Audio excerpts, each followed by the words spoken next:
சிட்டியின் மிகப்பெரிய கோடீஸ்வரரின் ஒரே மகளான வேதிகாவை ஒரு தவிர்க்க முடியாத காரணத்திற்காக கட்டாய திருமணம் செய்து கொண்டான்.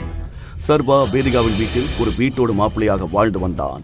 மேலும் தன் மனைவி வேதிகா மட்டுமல்லாமல் அவளது சகோதரன் மற்றும் அந்த வீட்டின் வேலைக்காரர்களும் கூட அவனை அவமானப்படுத்தாத நாளே இல்லை என்றும் சொல்லலாம்.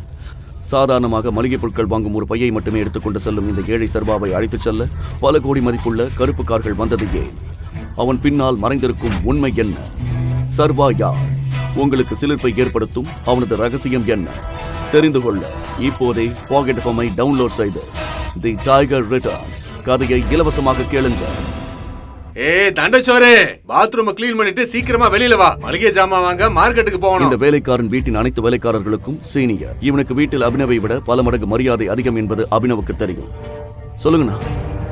வேலைக்காரன் சர்வாவிடம் 1000 மற்றும் ஒரு மளிகை லிஸ்டை கொடுத்து விட்டு சொன்னான். ஓ, மார்க்கெட்டுக்கு போய் சீக்கிரமா மளிகை ஜாமான் வாங்கிட்டு வா. அப்புறம் வேதிகா மேடமோட ஆபீஸ் ஃப்ரெண்டு கிஷோர் இன்னைக்கு வராரு.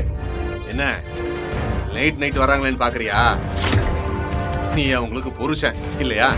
இப்ப நீ தான் அவங்க 2 பேரையும் ஒழுங்கா கவனிச்சுக்கணும். என்ன பாத்துக்கிட்டு இருக்க? போ சீக்கிரம். வேலைக்காரனின் வார்த்தைகளால் சர்வாவுக்கு கோபம் வந்து அப்போது அவனது போன் ஒலித்தது. நம்பரை பார்த்த சர்வா அதிர்ச்சி அடைந்தான். முழு வீடியோவை பாக்கெட் எஃப்எம் தமிழ் யூடியூப் சேனலில் கண்டு மகிழுங்கள்.